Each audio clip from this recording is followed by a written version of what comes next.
No princípio, não havia nada. Mas o Criador sussurrou: faça-se a luz. Astrônomos estimam que o diâmetro do universo observável passa de 90 bilhões É fascinante, de a anos. cosmologia evolucionista diz que tudo começou lá no Para início. os cientistas, o mundo caminha mais rápido em direção ao apocalipse. Mistérios da Bíblia. Olá, você está no canal Mistérios da Bíblia e hoje é dia de desvendarmos um outro enigma. Mas antes disso, temos algumas considerações iniciais para trazer aqui. No vídeo anterior, falamos sobre a Arca de Noé e suas comprovações científicas, trazidas através de um estudo elaborado por estudantes da Universidade de Leicester. O vídeo em questão foi um sucesso e elevou o canal para um nível ao qual nós não estávamos esperando. Já somos mais de 300 inscritos e alcançamos um total de mais de 14 mil visualizações somente nesse canal. Sem falar também no nosso canal derivado, o programa Fé em Ação. E se você ainda não conhece, já te convido a clicar no link abaixo e se inscrever. E é com base nesse sucesso recente nos números dos canais que queremos agradecer a você, caro apoiador, que tem nos ajudado a cada dia, com cada visualização, cada like e cada compartilhamento. Nós somos imensamente gratos pela sua ajuda e ficamos muito felizes em saber que aos poucos nossos inscritos estão cada vez aumentando. E para comemorar isso, mudamos um pouco o visual do nosso cenário. Ainda não é perfeito, nós sabemos, mas é o início de uma grande mudança que estamos planejando para o futuro. E tudo isso tem acontecido graças a Deus e também graças ao seu apoio. Então, o nosso muito obrigado. Mas voltando agora para o objetivo principal desse vídeo, você deve recordar que na última ocasião deixamos um questionamento no ar. Se Noé realmente colocou um casal de animais de cada espécie em sua arca e essas raças só foram preservadas por causa desse ocorrido, onde foi que Noé encontrou, por exemplo, um casal de ursos polares, lobos-guarás, cangurus ou quaisquer outros inúmeros animais que só existiam em regiões muito específicas do nosso planeta? Será que esses animais foram capazes de atravessar os oceanos a nado até chegarem aos continentes da África ou da Ásia e finalmente serem abrigados naquela arca? Será que eles foram transportados pelo ar até as terras onde Noé estava? Ou será que nosso planeta, naqueles tempos, era totalmente diferente de como conhecemos hoje, possibilitando assim essa migração em massa? Bom, é sobre isso que nós vamos tratar no assunto do vídeo de hoje. Então, desde já, deixe o seu like para ajudar. Não se esqueça de ativar o sininho para não perder nenhuma novidade e nos siga também no nosso Instagram através do link Mistérios da Bíblia RG, que está passando aí na sua tela. Afinal de contas, o seu apoio é sempre importante para cada um de nós. Dito tudo isso, vamos agora para o assunto desse vídeo. Vamos falar sobre a Pangeia. Rola a vinheta.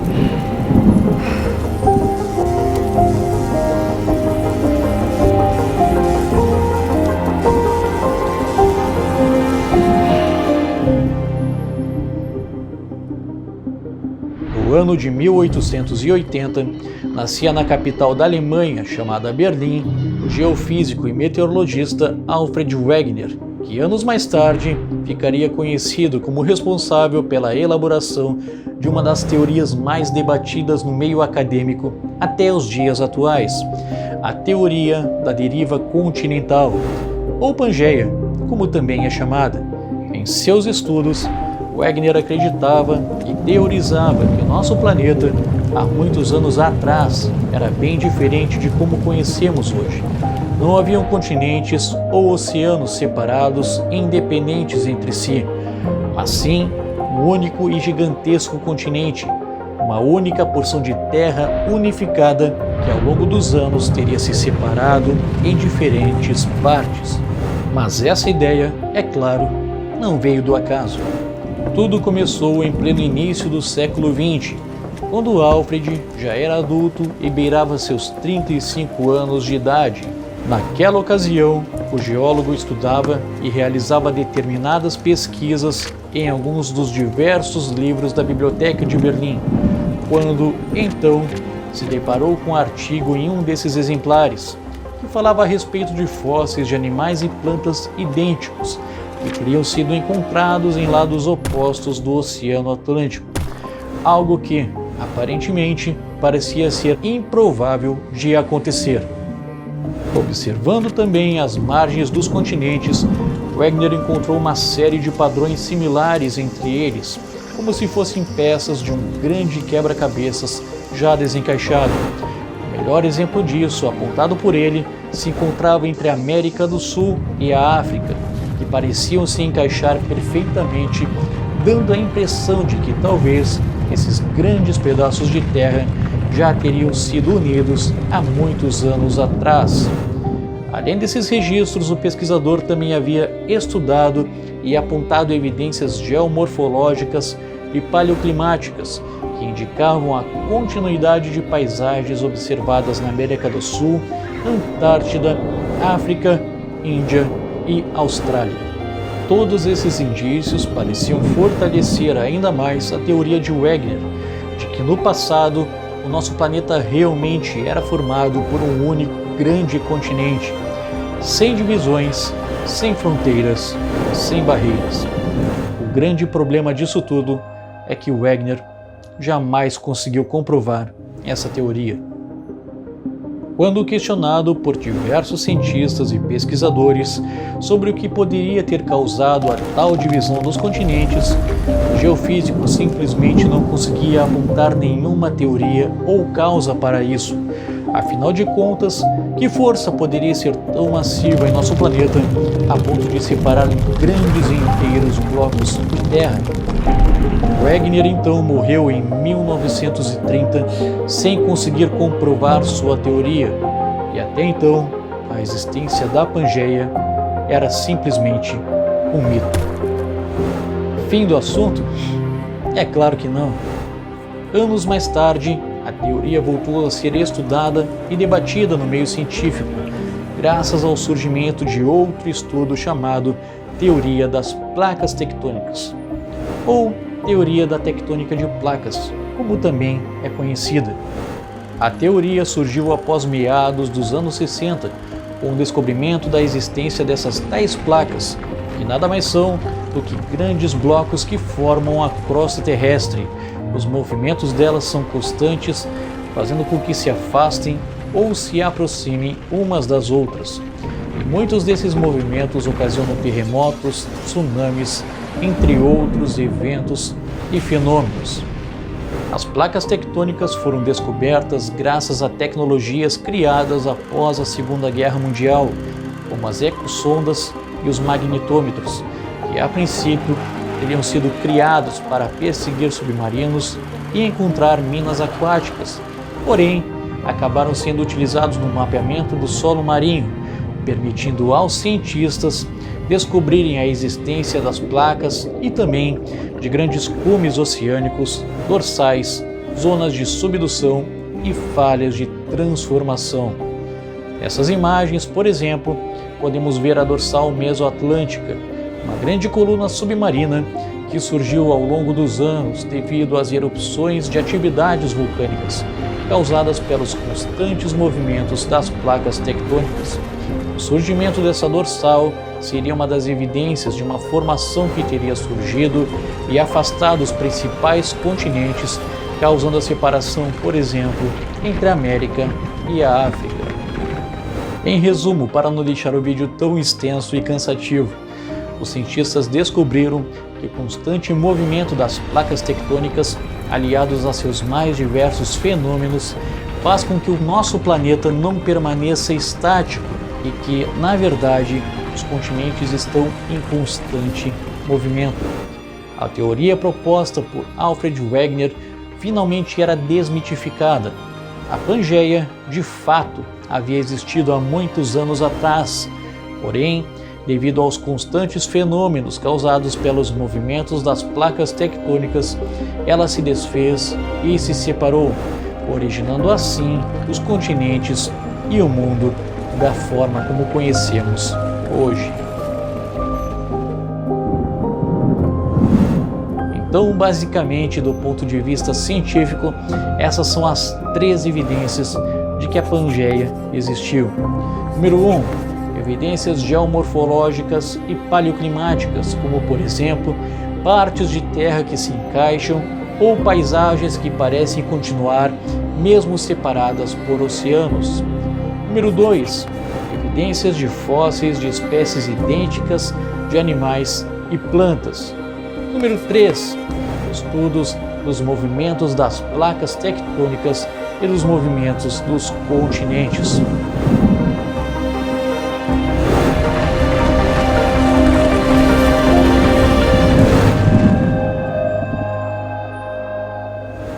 Mas e a Bíblia Sagrada? Será que ela também fala algo sobre esse fenômeno? Será que temos alguma evidência presente nas Sagradas Escrituras de que nos tempos bíblicos a Terra era unificada em um só grande continente? É o que veremos agora.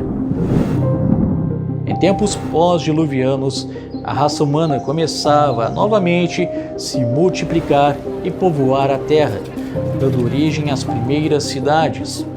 Diante desse contexto, nascia um homem chamado Éber, filho de Selá. Éber era descendente da linhagem de Sem, filho de Noé, e presumidamente havia vivido nos tempos do reinado de Nimrod, citado na Bíblia como o primeiro grande líder dos povos e o principal responsável pela construção da Torre de Babel, aquela que, por sua vez, não pôde ser finalizada, pois durante sua construção, Deus teria dividido as línguas dos povos, que até então era uma só, e separado ali, então, as primeiras nações em diferentes partes do mundo. Era dado início, assim, à divisão da raça humana.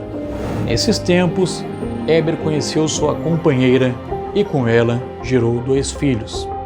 Um deles chamado Joctã, ao qual a Bíblia não faz qualquer menção do significado do seu nome, e outro chamado Peleg, ao qual este sim a Bíblia faz questão de separar uma parte de um versículo para especificar o significado por trás do seu nome. E é aqui que as coisas ficam interessantes. Em Gênesis, no capítulo de número 10 e versículo de número 25, é mencionado que a criança havia recebido o nome Peleg porque nos dias do seu nascimento a terra havia sido repartida. Afinal de contas, o termo em aramaico referente ao seu nome significava separar ou dividir. Notou algo específico nessa passagem? As Sagradas Escrituras fazem questão de mencionar o significado por trás do nome de Peleg, dando ênfase à divisão que houve na terra naqueles tempos. Mas que divisão seria essa? Será que foi somente uma divisão de povos?